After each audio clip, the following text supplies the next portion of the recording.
You can see the ley lines. It's a toy. Look, Yeah. Marcos is gonna dress up like thinking he gonna look like RoboCop. Turns out he gonna look like Baymax. wow. Yeah, we're just gonna start this shit live. The only time I caught the Holy Ghost was when I was in church drinking. Like they're two dumb dudes. Welcome to the latest episode of Sarat and Chris's Movie Therapy Podcast. Well, like Hot Shots part. Yeah, yeah. Hot shots. Why you guys going hot shot? Hot shot. It's Hot Shots, man. Maybe Hot because Shots your internet part is slow and the volume's coming in weird. What are you talking about? Bro, I don't know. You stuttering a little bit. You stuttering like not Chris eating hot stuttering. sauce. This guy. I don't stutter to eat hot sauce. I'm used to the hot sauce. No, but I don't know. I don't know the actual pronunciation. That's what it says. Folie Deux, but Yeah, is it, if it's French, Deux, it's like duh. Honestly, Dude, it sounds like it's like duh. Like, I'm gonna be honest with you. I've never heard that word folly. Like, That's 'cause- in a regular English term, I've read it multiple times because yeah, that's because I never seen it because I only read Dr. Seuss, so I don't know. But See, I don't know what folly. I don't know how to pronounce that one. yeah, I don't like. What is it actually? What does Folie Deux actually mean? Let's It can't. look it up. I can't If imagine. only we it being part had- two. if only we had devices to look it up. Everybody's on their phone right now. I'm saying part two. It has to be Are part you two. saying part two? Mhm. Okay. Folie I think it means like goodbye. Folie Deux in English means A rare condition, disillusion of belief between two people. shared psychosis. Yeah, this makes sense now. Okay, that was totally not what I was thinking. I know. I thought it was all like just a French way of saying, "Hey, part two, That's what I thought. the sequel, or another coming, something like that." I don't know.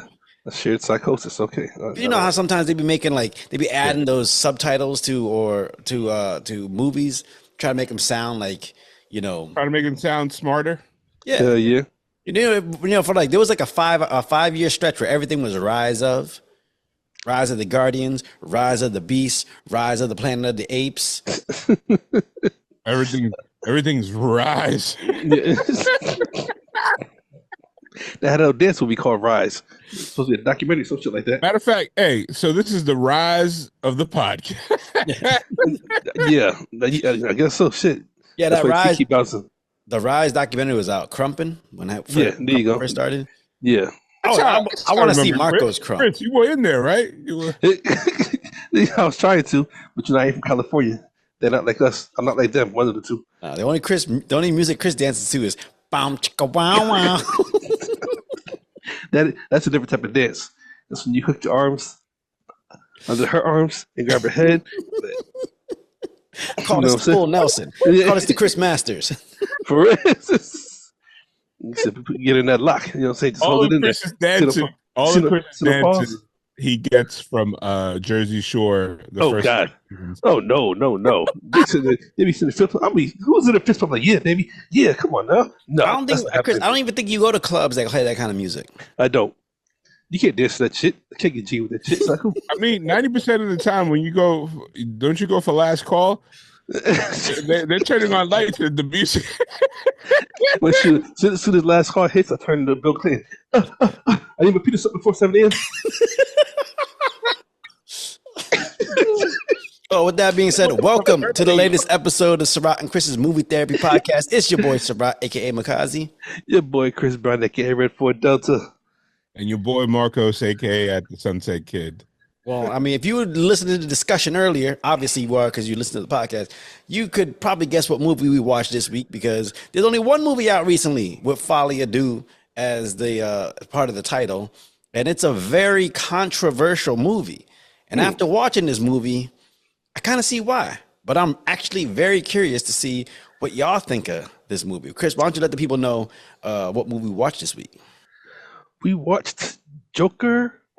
I was gonna say part two, but I guess what's it in English? It's the same. No, French, English, it's the same. No, I thought Folie French Deux. meant like a equal psychosis or. No, that's something that's the meaning of it, but it's still pronounced Folie Deux. Oh, okay, cool.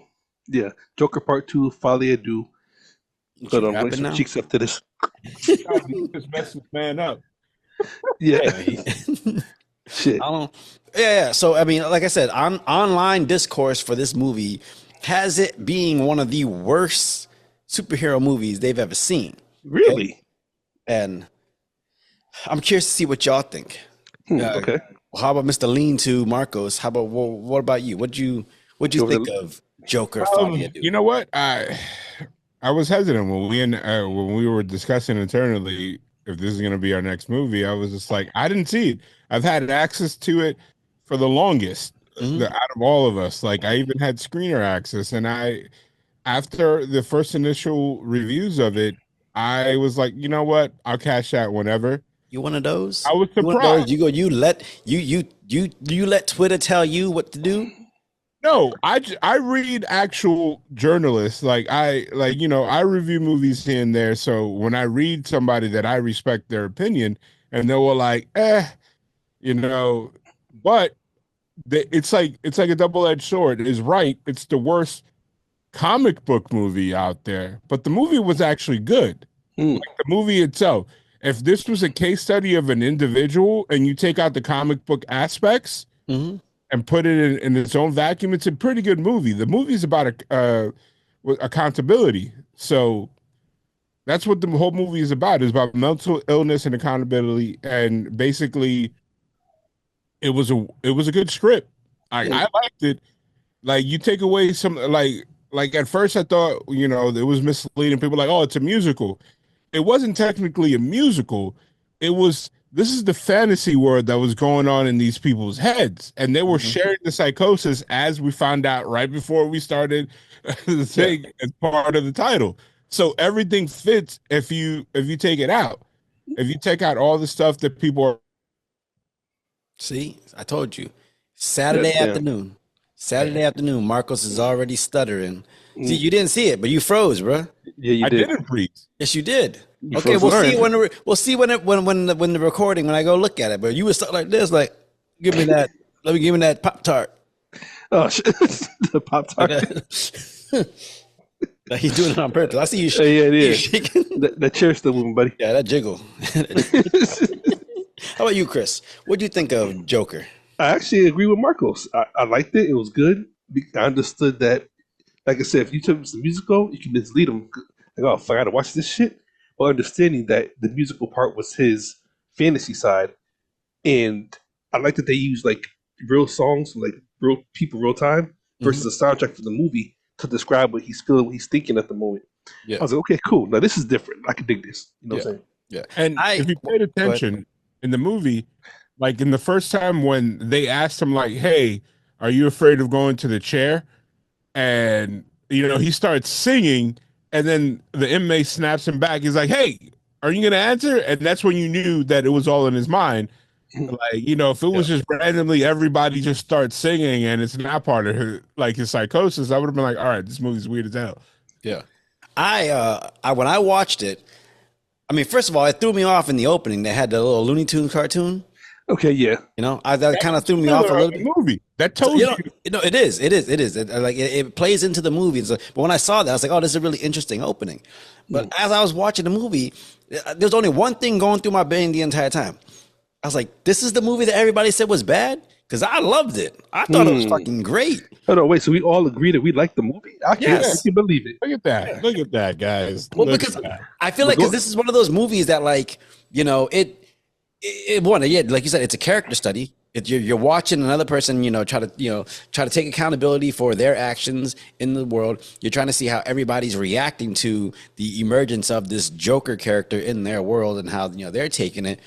But it's just a really good, very introspective and dramatic take on, a character like the Joker. Obviously, everybody expected, it to be built upon the first movie to where you were going to get like maybe a lot of chaos and a lot of anarchy. But instead, they did this smaller movie where it's more about like, where is he now in his life? That was and awesome. Also, it doesn't deviate from the first one. No, everybody assumes that the first one is going to lead like bro, like he wasn't a super criminal. Like he went to jail. Like, what he thought that he was going to get off and just all of a sudden turn into the cartoon Joker? Yeah. And like the fact, I think the villain of the movie, if you had to put a villain, was Harley or Lee. If you watched the movie, Yeah, Mm. I'll like she agree was, to that. she was just a Yeah. cop chaser, taking Mm. advantage, and she had the knowledge because she was a student that basically knows how psychologically broken people operate. Mm. Yeah. Like, Yeah, she was obsessed with the idea of the Joker, and she yep. was trying to do everything she can to like make this obsession with the character come to life. And you kind of saw how she was manipulating him throughout the whole thing. Mm. Like you thought, initially you thought she was, just as crazy as everyone else in there, but no, she is nutty, but she's the mastermind. It's just that he's the one that's got the unhingedness to like, or maybe I don't know, not unhinged. Maybe he's just the figurehead. Okay. He is. I think honestly, the reason he went off the rails in the first one is because it explained it was, and even throughout the movie they kept talking about when they kept clipping in the news and like when they were driving over and like the radio guy was like getting people's opinions. It's the guy had no meds. Yeah. And he came to a logical conclusion that allowed him to distance himself from the Joker, the persona, and become Arthur is because the guy's been on meds the entire time he was incarcerated. Yeah. Mm. So he basically was telling them in the first movie, if you remember, like, hey, I need these meds or else I'm going to fall apart. And Yeah. he did.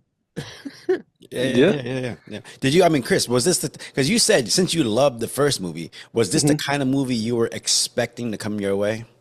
Actually, no. I thought when they did Joker 2, I guess if I sound cliche or whatever, I thought this was going to tie it into, him becoming the Joker and then introducing like a Batman character and how their rivalry starts. This was strictly all about him, which I thought was dope. Yeah. You know what I'm saying? Yeah. I like the fact that it took place in Arkham. You had a lot of like interesting characters around him. Like some you could tell, like the guard who's played by Brendan Gleeson. Mm-hmm. You could see him. He was very like almost friendly with Arthur. Like he recognized that, like this guy isn't. He's still crazy, but he's not as dangerous as everybody's making him out to be. Talking about the one that kept taking him to the choir practice game place. Yeah. I mean, he was using them obviously to further the things he wants. Yeah, and also I don't think he respected Arthur because you saw when he gave him the cigarette and Arthur said, "Thanks, buddy." Arthur didn't deliberately touch him. He backhanded the crap out of him, like, "Yo, like basically not like don't touch me, but more like you're not a human being. Don't you dare even think we're on the same level." Well, go ahead, Chris. Now you go first. I was gonna say, it reminds me of people in the military. Honestly, as a new soldier, when you enter the military, you're under rank, and you got some of those NCOs that really will treat you like a human being versus a drill sergeant. Mm-hmm. But the minute you get too close to that human being factor, they'll check you quickly. No, you're still beneath me. Yeah, and it's fucked up because you're like, okay, I thought we was cool, or I can be this way with you, but you still remind me that I'm still just an inmate. I'm still just a private. I'm still just a nobody. Yeah, because that's how I took it. It was like, they were friendly. You could see they were friendly. They joked with each other. They conversated. He gave him the cigarette. And he's like, yeah. Then all of a sudden, Arthur taps him on the back, and he just checked him. Was like, hey man, hey, you're not that familiar with me. Like, just because we like this doesn't mean we friends. Like this is a like, circumstantial relationship. Yeah, he wanted to make sure that the power dynamic was very clear to Arthur. Like, I'll allow this. And then you saw it later on when he spilled the beans about the abuse prison. Mm-hmm. How they like, the guy, they could have been like, what, that's messed up. But no, it was like, for lack of a better term, prison rules. They were like, all right, cool. Like you said something about it. Like, guess what? Now you're going to get it worse when you come back and you by yourself. Yeah. Did you guys have any favorite moments in this movie? I liked, at the end when, of course, he got stabbed. I don't know if you noticed. I don't know if you noticed. You would be the Puerto Rican to say that. First of all, I'm Dominican again, guys. Where's your knife at, goddammit? I got it somewhere. I thought I liked knives, but you're a different level of knife person than I am. Oh, before you elaborate more. Okay, yeah, you are from the DR. Now, Chris and I both know somebody who's from the DR as well. We were friends with him. We used to work together. And what we learned from him was that in the DR, you know, some people have a proclivity for goats. Can you confirm that? No, I don't. We're not out here. That's what he said. With goats, brother. That's all I'm saying. You know, we heard it from the horse's mouth. I'm just trying to confirm. Yeah. You know, that's like Chris saying that, yeah, all African American people love malt liquor and fried chicken. I mean, I love malt liquor and fried chicken too. I don't think Chris represents the entirety of his people. I can almost certainly say, based on my personal interactions, that is a false statement. I can firmly confirm that I've never been in a situation where someone be like, "Hey man, I got some goats," and anybody that I know be like, "Word." let me find out. There's a whole goat strip show down in DR somewhere where the guys like, "We're going out tonight." They go in fucking footsies or something. Ain't nobody out there. All of Marcos's relationship with goats are strictly platonic. He ain't got those kind of. They involve curry and rice. Hey, man. Yeah. All right. So you were saying, Marcos. I was saying that I enjoyed the end because if you paid attention to the movie, the guy that meets him in the hallway and shanks him, mm-hmm. he was in a lot of scenes with him, but playing the background. Yeah. And he was always like fascinated or paying attention to what Arthur was doing. And then kind of like, I think the whole, like everybody else, like Lee's character was disappointed that he renounced the caricature or the persona of the Joker. Yeah. And he basically, in the joke itself, he's like, "Oh, I'm going to give you what you deserve," which is basically, as a super fan, he probably was disappointed and was like, "Oh, you don't deserve to be the Joker." And then he basically birthed the Joker himself. You know what? I thought the same thing. He gave himself the Glasgow smile. Yeah, okay. I thought that's what I thought. A lot of the internet speculation, and to me, I take it with a grain of salt that was supposed to be Heath Ledger. Mm-hmm. Or like, what I took it more literally to be that Archie or anything. Like, and I think even Batman the character knows that Joker is kind of like, you know, a persona. It's a symbol. It's a symbol, like he is. Mm-hmm. He understands that. Yeah. How about Chris? What about you? You have a favorite moment? Don't. I know you enough. Don't say the sex scene that lasted 15 seconds. That shit was like that sex scene was pivotal because it showed. I know, but I'm just saying, Chris just has a tendency to lean towards those moments. Come on, Chris. Actually, get that little shit out of here. Yeah, I got a crocodile Dundee knife over here. Hold on, let me get you something. Oh shit! You got him on deck. I told you. 3D printed ass. He got him on deck. Wait a minute. Okay, that's not good enough. How about this? All right, goddamn shit. That's shotgun. Just to make sure that you're more comfortable. Oh, okay. Appreciate it. For those watching, that's just a 3D printed prop. It's not real. Look, even if it was real, I don't give a shit. Literally, guys. Yeah. You can see the ley lines. It's a toy. Yeah. Marcos is gonna dress up like thinking he gonna look like RoboCop. Turns out he's gonna look like Baymax. Wow. Oh man. All right, Chris, what was yours? Go ahead. You know what? I actually forgot about the sex scene just now, which was not my favorite part. I thought the show was kind of funny. And he was like, "Can you feel it?" She was like, yeah. But the whole thing, you know what? I had to look it up. I thought he was imagining. No, she bribed the guards because, again, when they explained later that she wasn't really a prisoner, yeah, she probably paid off the guards or did something strange for some, you know, yeah, definitely, because she wanted to make that fantasy happen. You know, in the industry that Makazi Sarat works in, I'm pretty sure you've seen crazies that are capable of doing stuff like that. Bro, I knew a dude who he literally changed his name to Meathead. It's on his license. His name is he's officially Meathead, and he used to come out to the ring in tidy whities, and he has circles cut into his head, into his hair. Okay. Yeah, It's like people are crazy, and then she just because she knew that this would, like, if you think about it, she's diabolical. Um, because she knew that because of his imagined affair with the neighbor, yeah. who that testimony crushed him, Mm-hmm. was like, all right, he probably thinks that he's hallucinating, but let me prove to him that it's legit. Yeah, Like, she didn't care about Arthur. That's why she was like, put the Joker paint on. yeah. Like, I'll do anything for the Joker. Like, Oh yeah, Arthur don't mean shit to her. Yeah. Go ahead, Chris. What was your favorite scene? So actually, my favorite scene was the crying scene, or not the crying scene, the laughing scene rather, where he would just burst out into laughter. That moment he's standing in the rain, he's laughing. The other one, he's in, I think, the back of the bus, whatever, he's laughing. You could almost tell that they're trying to portray him as crying, but he can't, so he laughs instead. Yeah, It's almost like if you live the life of abuse, which he did and everything else, like you can't. Some people don't know how to cry no more. They cry so much that crying is just like something they can't do. yeah. So you find another outlet. So I felt like in those moments in the movie where he should be beat down and like in tears, just like my life sucks, he's laughing at it, but you can still hear the pain in his laughter. That was my favorite part.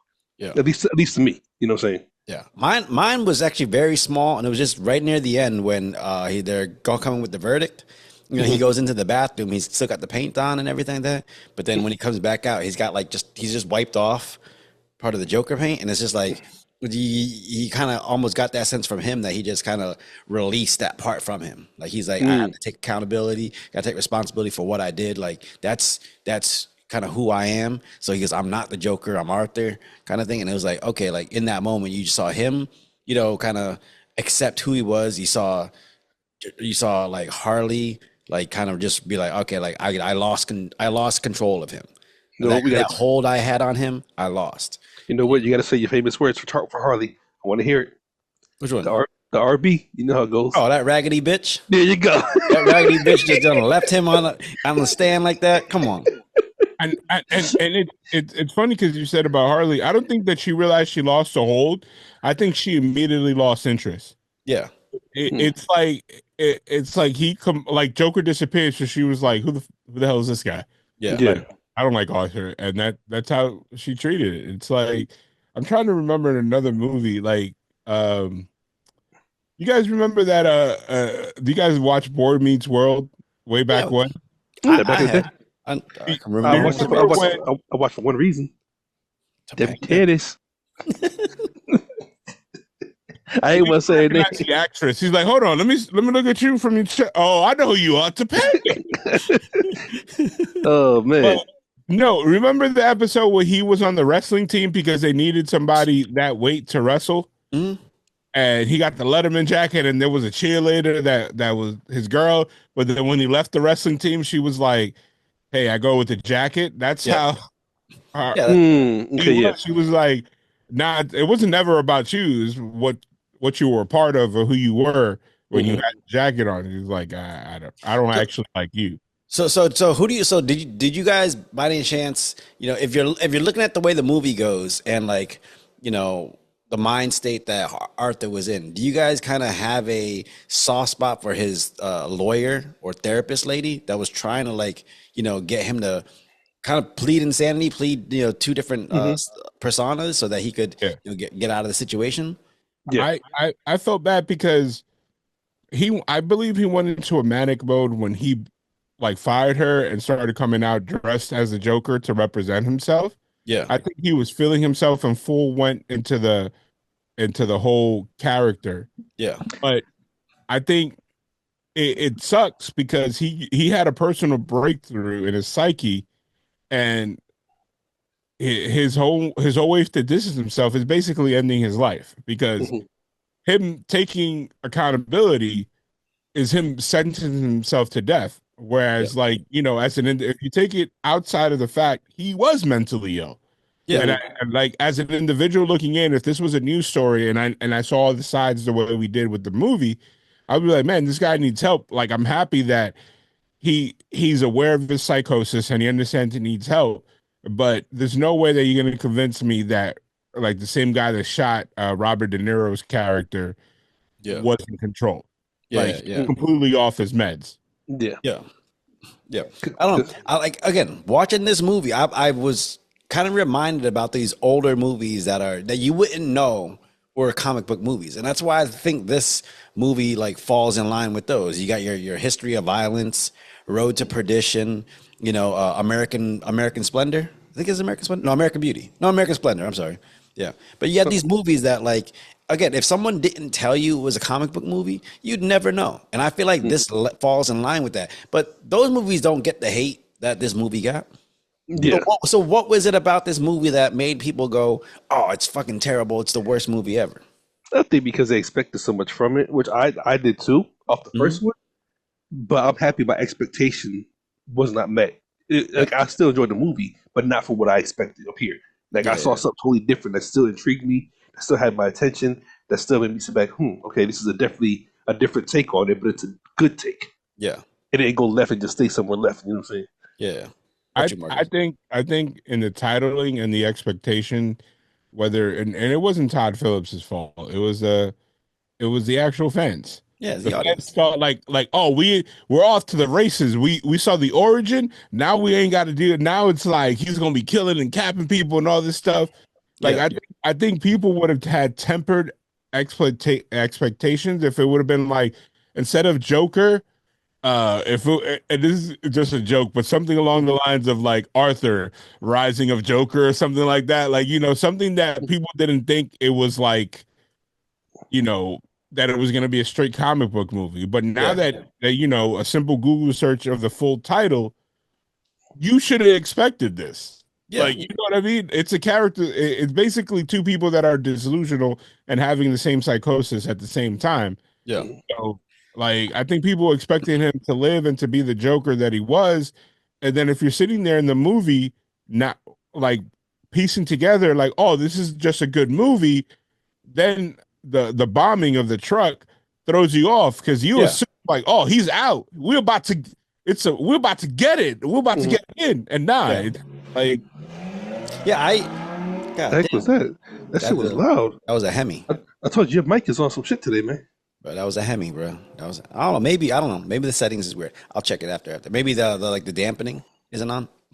No, but anyways, no, I like again when I saw it, I felt like people, the people that are just turned off by musical numbers in general, probably saw that first one and saw a couple and just immediately their brains kind of turned off because after those the action didn't really ramp up at any. So unless you're paying attention to the story, you're like, oh, it's just a boring movie. They got music in it. Like they're not really following along. But if you're actually paying attention to the story they're telling, like at the beginning, or when Arthur goes into that singing group, he says, we use music to help, us, kind of figure out what's going on in our brains and stuff like that. Mm-hmm. So you just get a really good sense of like, okay, this is who the Joker is. This is where he's living. And I think people just expected this to expand on the Batman universe, and it did a little bit. We got Harvey Dent in there. We saw Harvey after the explosion. He had the fucked up scars on his face, so it kind of expanded on it a little bit. Yeah, I seen it, but I missed it. Yeah, but it was just like it's about the Joker. I think people expected it to be less about the Joker and more about expanding the world. Yeah. In my opinion. And honestly, the only, like, if you think about it, this reminds me a lot, and it's not as good, but of what is it, the Jim Carrey movie Eternal Sunshine of the Spotless Mind? Well, did you just say it's not as good? No, Joker. Joker's not as good. Okay, I'm about to say. You better get the rise, the rising. The rising. Oh gosh. Oh man! Every time now that you see a movie, you just get a picture of me going the rise.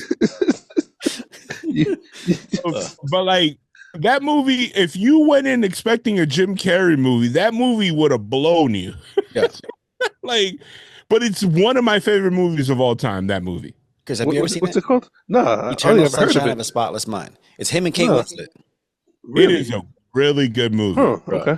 Phenomenal. It's the first time when people saw Jim Carrey go, "Oh, this motherfucker can do drama." Yeah, Like he can that act. dude, It's he not can even act.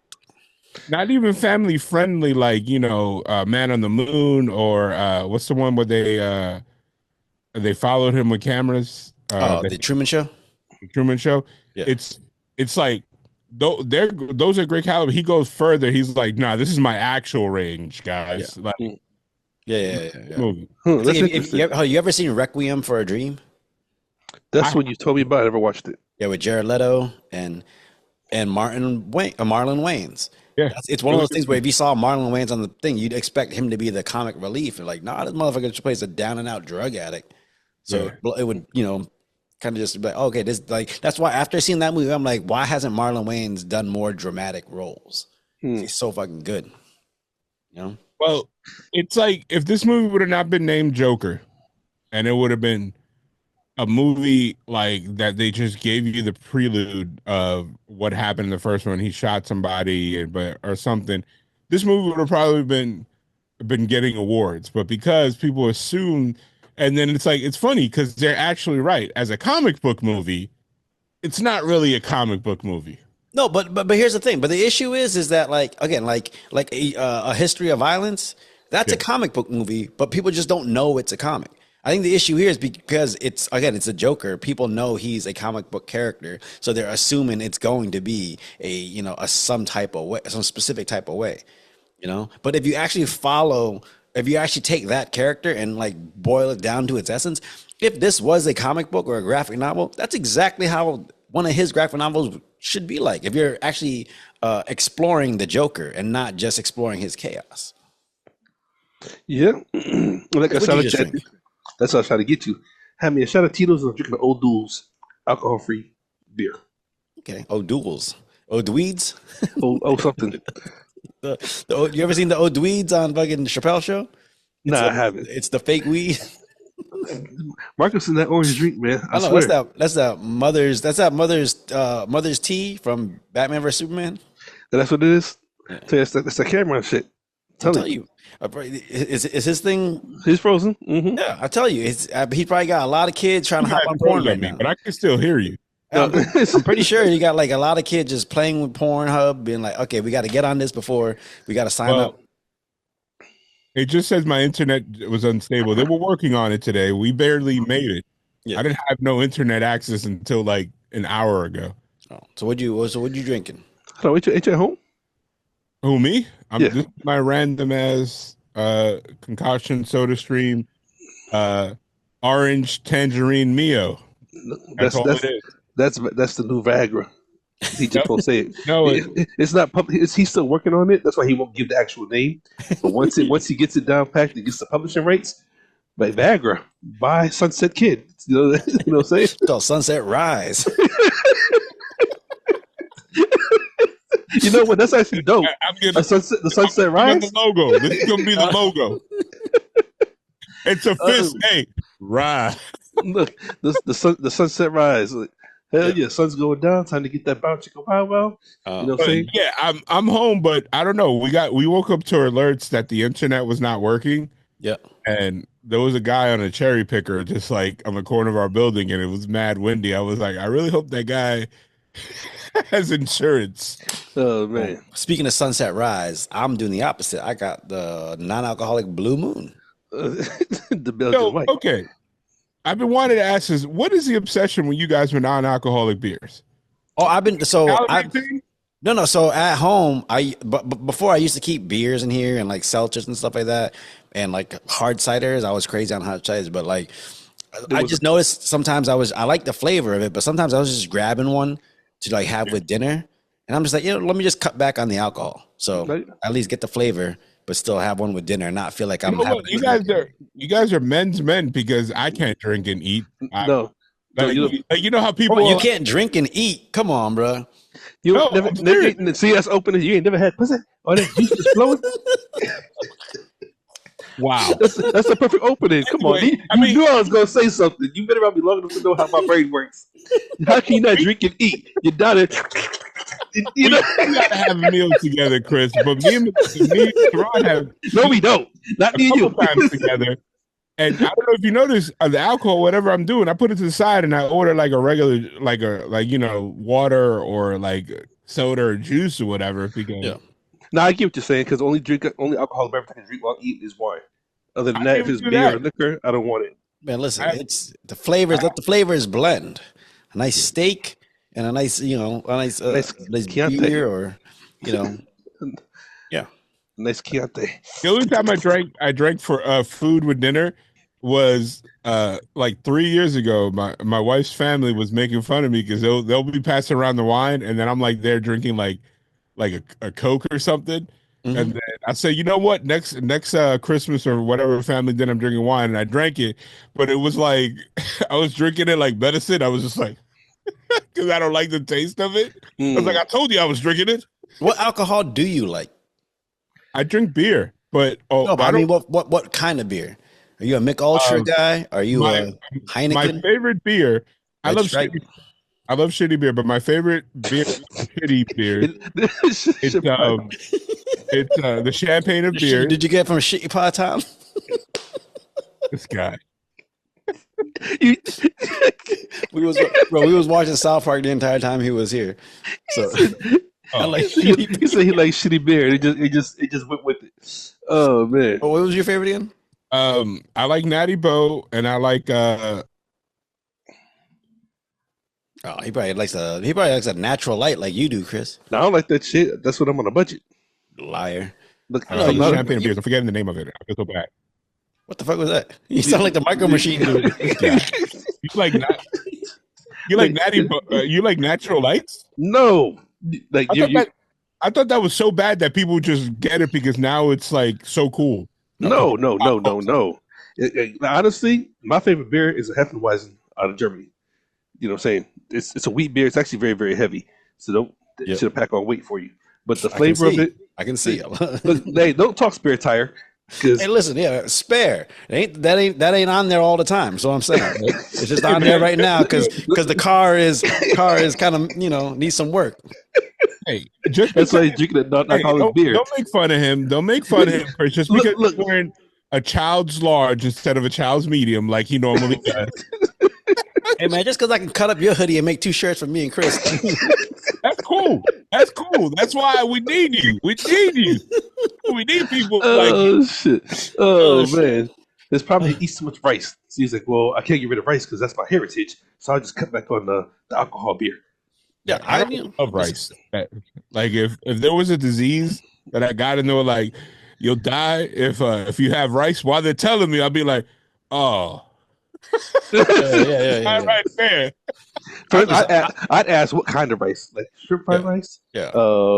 Jamaican rice, Puerto Rican rice and beans. What's going on here? Which rice can I not have? They're Matter like, of fact, oh, not- they're hold like, oh, Matter of just fact, Marcos, completely off subject. Have you ever had deep fried chitlins? who, me? Yes. Honest question. This is a true question. No, You from the island, so that shit's I not know. for me. no. You had menudo, right? I've had blood sausage. You never had deep fried chitlins? Bruh. Next time you're in Orlando, I gotta take you to a spot. Look, I ain't gonna lie. He took me to this spot, and I'm already fat. I'm not afraid to admit it. I love food. You know what I'm saying? But this is one of them things where I tasted it and had to put the fork down and sit back and look at it like, yo, what was that? And I need more of it. Like I've literally got back here into Alabama looking to see if there's any place remotely close to that fucking restaurant because that shit was amazing. Bro. I feel like that's so southern that they serve it to you like in a hubcap or some shit. Like No, bruh. Michelin starred place. Mm-mm. It is phenomenal. It's the shrimp fried rice is so good you will forget that you ordered more food. You will just start eating that and realize, oh shit, you got a whole table full of food because you'll just be so focused on it. See, on real talk, like me and Sirach are both foodies. We love just trying different foods, all kind of stuff. Mhm. So when he's telling me to try something new, I'm gonna try it because obviously I trust him. But sometimes I think he'd be hyping it up like it's so good. But nah, this was like it deserves the hype. Yeah. It deserves the hype. I'm And surprised also black people didn't figure out how to fry chitlins yet. from what you guys have told me, you'll try anything a dozen times. Yeah. But You don't like yeah, well, I mean, I mean- again, chances are I'll usually like most things, but I won't rave about stuff unless it like really deserves it. Like Yeah. Sujita in LA, and then these deep fried chitlins in Orlando. okay. and some Saigon Deli in Tampa. Those are the spots you got to hit. I'll try them out. Yeah. Next time I'm in Orlando, and I honestly think we're going to Florida. I think in the next month or so. Okay, all I'll right. see if I can make a side quest up there. Let me know. Let a brother know. But okay, so this No, movie. say what you want to say. No. If we're gonna get canceled, it's because of your ass. If we're gonna get canceled, it's because of your ass. You gotta say it for. You gotta say it's like H would do. Nick, please. Like the movie, what's that movie? The Dragon. What was that? That kung fu movie we watched. Oh man, I was trying to think because I know that's where I got it from, but I can't think of the name of it. I forget the name of that movie. Are you talking about Barry Gordy's The Last Dragon? No, not The Last Dragon. It's a newer one, but with some Asian people. God damn it, I forget what it's called. It came out in the last couple of years. Oh man. But anyways, all right. So half movies. Okay, so this world that they built for this Joker, right? Would you want to see a Batman in this world, or do you feel like I would just leave him out? Well, since Batman in DC comics and in the movies all across, it's always been the same person. Okay, It doesn't fit the timelines. It doesn't fit the time because we saw Bruce early in the first movie, and this movie set 2 years later. Bruce would have still been in middle school. I get it. I'm not saying that. I'm saying in this world that they're building, because it's got a specific feel to it. You know, like Taxi Driver almost.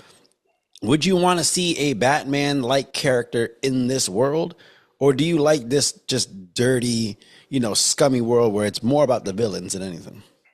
Well, it's New York City in the 80s times 10 because all the stuff that they reference in the first one and in the second one, this is all stuff that actually did happen in New York before my time. I wasn't even born. Like this movie is set like in the 70s, I believe, right? I think so. I don't even know if they actually named an actual time. They just I feel like with that the aesthetics, like when he ripped the TV off from there's no TV stores anymore, but she was obviously in front of one. Yeah, the way the TV set looks, you know what I mean, like all that stuff, and then the fact that there was no cable, people were all watching the same shows. Yeah, that's why it was so powerful when he killed the because it's like there was only like 6 channels, and most of the freaking world probably saw him blow this man away. Like most of the U.S. because I'm pretty sure other countries had their own 4 or 5 channels during that time. Yeah. And it's like, but to answer your question, no. And I honestly think this is just an older version of, if you want to tie them together, of the Batman that we got. This is the same feel. Rainy, dark. Oh yeah, definitely. That's Gotham City all day. Yeah, which one? Like the Robert Pattinson? Yeah. Batman? Think about it. I could see him in this world. I don't know. No, I don't know. World, but in his time, like look at how people dress. Look how it's like a very, very similar aesthetic. That's why when James Gunn took over, he wasn't sure if he wanted to include this Joker. Like that represents a different aesthetic than where they're going. Yeah. I mean, speaking of aesthetic, Chris, what did you think about Lady Gaga as Harley Quinn? That's a very what's the word? That's a very ambitious casting. Yeah. No, I will say I think she did great as her character, but her look was off to me. Why? I don't know. I can't figure it out. Was it her lips? I was, you know what? I didn't want to say her lips because we talked about that in the last movie, but something about her whole this area, like lips and nose. Yeah. I don't know. Something about that, but she played the role fine. Like her acting was amazing. I think it did look like she might have had some work done to her lips, like in regular life, which I don't know if it necessarily threw it off, but like I don't know. What the heck just happened? Well, I think Marcos is frozen. Okay. Marcos is frozen. Okay. We've just been talking, so I can do the editing shit like that. We can see when Marcos cuts back in. Hold on. Gotcha. Hold on. Something's going on. I'll edit it. Marcos, you there? Something's going on. You're chopping too. Yeah, everything's choppy right now. Hold on. You still moving? Yep. Yeah, I'm still here. All right. But no, so I feel like her performance I actually really liked because she kind of got a good balance of like crazy, like she gave that element where you thought she was kind of nuts, but then you could see that she's actually kind of more put together than she's letting on, Yeah, but see, actually, I mean, I liked her character. All right, so Marcos got completely disconnected. Can you hear me? Oh, Rory, All right. I'm so Rory. Okay. I'm so Rory. Now all of a sudden it says my internet connection. All right. So You froze for a hot second, at least about 15 seconds. let me see if I'm gonna send Marcos another link. Okay. If he can get back in. Rory. I just started singing because I had shit else to do. Yeah, I think it's still recording, so I'll just go in and try to edit this how I can. Yeah, we'll see how this works. Yeah. But no, yeah, I think she got a really good balance of crazy and put together. Because here we go. Marcos is here. Okay. It had to be his internet because he got disconnected completely off. So yeah. And he's back. We had a full, complete internet drop off here. Yeah, Your connection just completely disconnected. How's the dude that lives in the most rural area stay connected? I know. You work in IT. Shouldn't you have really good internet? For real. I do, but I just got an alert that they're still working on the internet. It just lost it completely. You should go out there and be like, hey, man, I do this for a living. You need help? I'm not going to get on a cherry picker. No, you know what's funny? I'm afraid of heights. Oh, shit. The only apples you picking off the ground. Not even that. I'm not a big Apple guy, too. I like the technology. Shit. Apples are fruit, bro. Stop. I was gonna say, I love fruit, but I don't like all apples. I hate Granny Smith. They're too sour. Oh, fuck out of here, bro. That's the best apple ever. Yeah, too sour. Granny Smith. I know. I expect you guys from the Northeast, super Northeast, to love those. What the? Man, listen. Okay, yeah. They got the perfect crunch when you bite them with the right amount of juice, the flavor. The Granny Smith is the best apple in my opinion. Just saying. I like Granny for eating. I like Honey Crisps. For cooking, I use Granny Smith. Yeah, that's a baking apple because it makes your whatever you're baking or cooking tart. Yeah.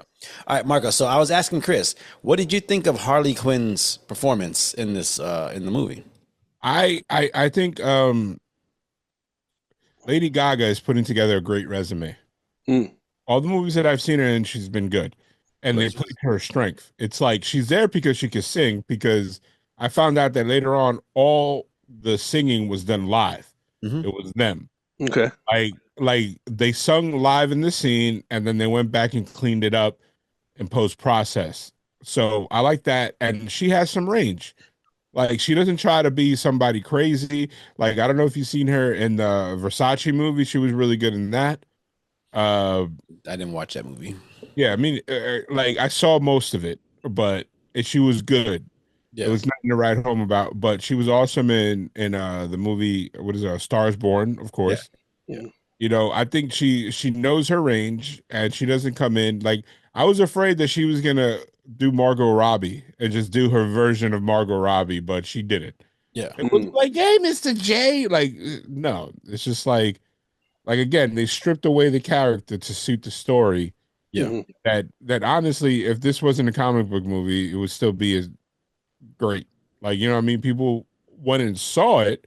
Yeah. And word of mouth killed it because it's like, it's not the Joker that I expected, because we're used to what we want, and when we don't get it, we just say we hate. Well, speaking of the Joker, Chris, do you, spoiler alert, obviously for those who've seen it, whatever, but at the end, Arthur gets stabbed up in jail.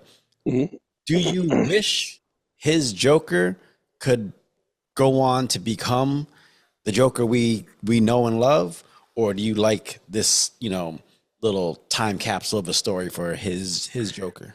I want to say I'm like in between, because if I would love to see him like expand into that crazy, psychotic, like just let himself go, like this is me, and embrace that.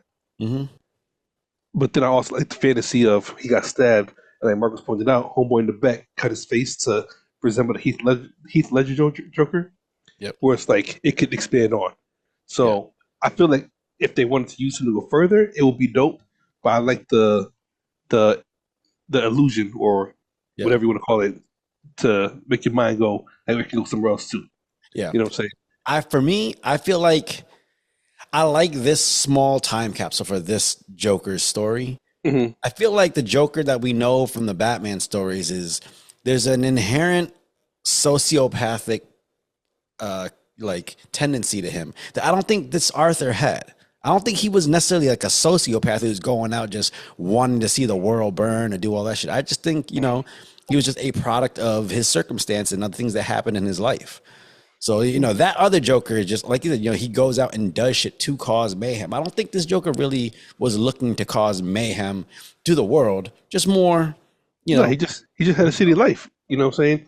And that's why I like the illusion of them tying into Heath Ledger's character at the end. Yeah. Because if you remember Batman Begins, after he gets done defeating the villain in that movie, he gives him a card. Yeah. Yeah, it says this is like the new guy on the sheets or whatever. He's like, I'll look into it.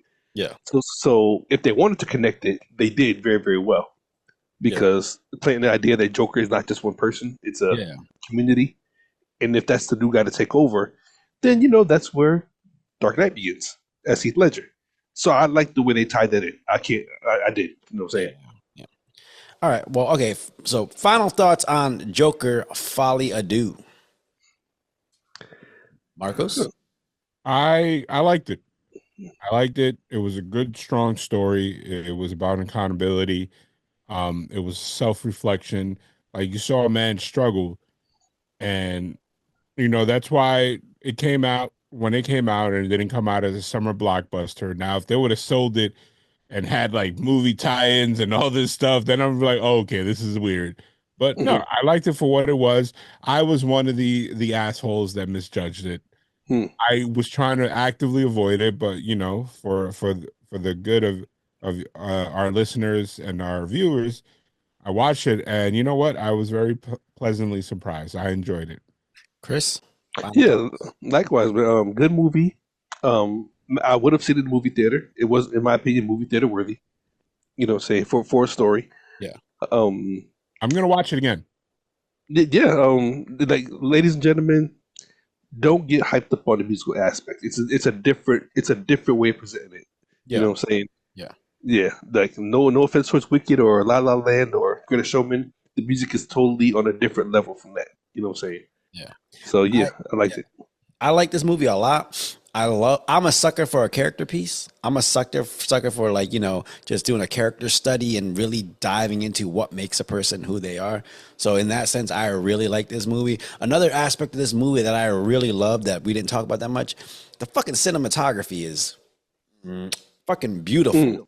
When she paints the fucking lipstick on the fucking window and Arthur looks into it and then smiles and it fits his bruh. Hold on, wait. Let's talk about this real quick since you brought that up. Remember when he's walking the court for the first time, and they show all the dudes with the black umbrellas, and they change the view and it's all colorful? Yeah. What do you think that meant? Because that shit was like something weird. Not weird, but it meant something. I just couldn't piece it together. So to me, I took that as like, you know, when Arthur looks up, it's like a sense of happiness kind of him. Like he has that distorted perception of reality. So where, like, you know, that's what he sees, like this with the rain coming down. He doesn't find that to be this dreary sense that these guys with the umbrella has. Like he's just kind of like almost in his element. So that's why when you look down from that, to me it was such a beautiful shot that's kind of what Arthur's seeing in that moment. He's seeing the beauty and the rain. Okay, gotcha. Colors too. I don't know if you guys figure that out. Those are the Joker's colors. Yeah, I saw red, orange, yellow, and something else. Yeah, Was it this green? Arthur. Those are the colors he primarily wears. Yeah. Now, another thing that is crazy, like they hammered down that they had the share psychosis. He obviously was not singing in the crowd, like, you know what I mean, on the interview. Yeah. But she and him were having this shared delusion that she felt that he was just talking to her, and he felt that he was just talking to her across the TV, Yeah. which is what led her to break the window display and everything and grab the TV. Yeah. It's like, oh, it's like a FaceTime between me and him in our own twisted way. Speaking of, I always say final thoughts, but I want to address something real quick too. Like the part where they're in the movie theater or watching a movie, whatever. Mhm. She gets up and burns the whole place down. He's actually sitting there trying to watch it. He's like, "Shh, calm down.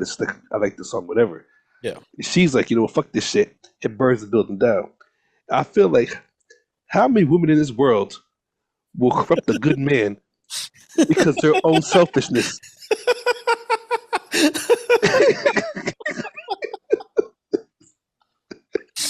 Yeah, that's Chris probably saw that scene. He goes, "This raggedy bitch in his movie for him." He was trying to be innocent, but no, because she knows he can be the fall guy because he's already labeled as crazy and got problems. Let's just add, I can do dumb shit and put it on his shoulders, and he'll take the rap, and I'm still free to go. No, I think it was like, I think it was more like she's like, I want this Joker character so badly in my life that like I'm trying to rush it along. Instead of going with him on the journey and maybe helping him like find that piece of him and then taking him along, she's trying to rush it along. And I think that's probably what kind of was the dichotomy that was going on that kind of broke it in him, that made him find Arthur again, because he wasn't naturally going on this journey to becoming the Joker full time. He was being pushed and pulled in different directions by trying to figure out who does he truly want to be, you know? Mm-hmm. And I think one of the strong aspects is he was on his meds. If you remember the beginning of the Joker of the first one, Yep. he was living a normal life.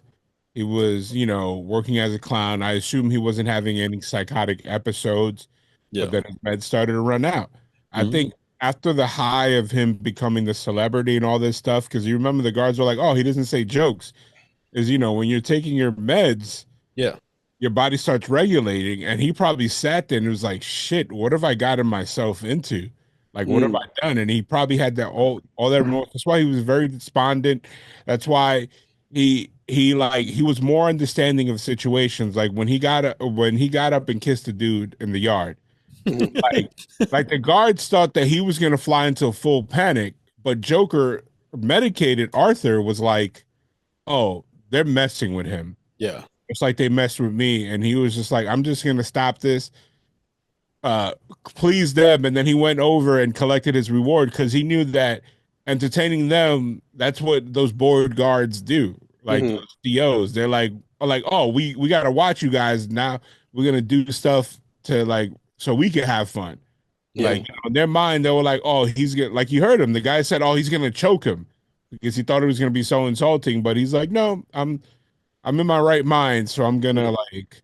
Yeah. That's why he kept like he was kind of embarrassed of the Joker. Every time they talked about him, like you heard in the interview, he was like, "I am different.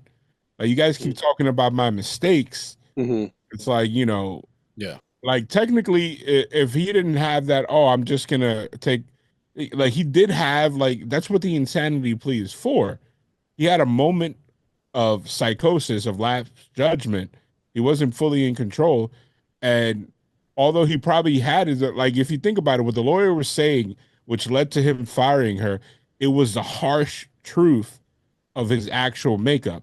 Like the fact that she doubled down about the sexual abuse with the mom, and in his mind, it's like, he probably blocked that. He was like, nah, like, my mom might have been crazy and blah, blah, blah, but nah, not none of that. And like, Yeah. Yeah. and then the city failed him twice as a little kid. And then when the therapist like, "Yo, we can't give you no meds." Yeah, when they said that the city returned him back to his abuser, his mom, like, yeah, there's a lot more I think we can delve into with this movie, but I implore anybody still listening to this episode to go find this, go watch it, form your own opinion, because there's a lot of people on the internet who formed an opinion based off of other people's opinions, and ones who formed it based off of their assumption of what they wanted for a movie instead of actually paying attention to the movie that they were given. Because if you do, you will really find like a nice insular, really microscopic study about what makes a person do something that crazy, and then the how they have to live with the choices, and then the people that those choices affect in and around. Yeah, definitely. All right. Well, that's the latest episode of Sarat and Chris's Movie Therapy Podcast. Once again, it is your boy Sarat, aka Makazi. And your boy Chris Brown, aka Red Ford Delta. You'll be good out there. And Marcos, aka at the Sunset Kid, Mr. Internet Instability on Saturday. Yeah, go follow us on all the social media things, Instagram, Twitter, wherever, TikTok if it's still available. And make sure you get some cheeks at this. We'll see y'all next week. Happy holidays. Happy holidays, weekend, baby. Cheeks is coming. Let's go. Let's do this. Raggedy bitch.